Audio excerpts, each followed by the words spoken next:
Good day mga boss, kalapatids. Ito na, si 313. So, ayan, second lap ng ating third lap sa CRRPC. Ito na si 313, nakauwi na. Ayan.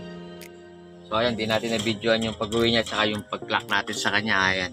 So, ganda ng panahon mga kalapatids. So, sakit sa balat. So, ito si 313. Ayan. Pinapakain ko na. So, kinakain niya na sneaky mix mga kalapatids para mabilis matunaw. Tsaka agad makarecover yung katawan niya. Ay, medyo malayo-layo na rin yung nilipad niya ngayon. San Pedro, Laguna. Pas ng Manila yun mga kalapatids. So.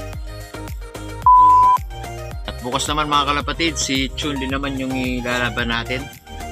So, fourth training na yata sa club ng TFC. Ayan, bukas naman masusubok si Chun-Li. Pero magkapatid yan, nestmate yan mga kalapatids.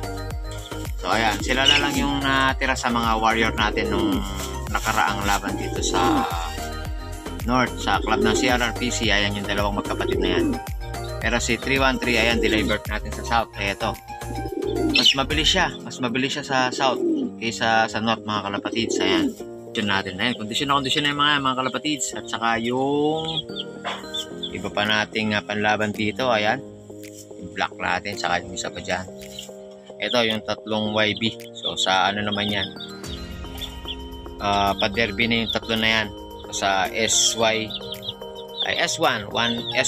YB ata ng TFC. Ayan yung tatlo. May isa pang YB dun sa ano natin, sa breederan natin. So pinapagulang ko pa ng konti para may sama na rito. Ayan, no. Yan, susubukan natin yung mga YB na yan, yung dalawa nating Twizzle. Yan, tsaka itong isang blue bar na yan, kapatid ni na 313 yan, tsaka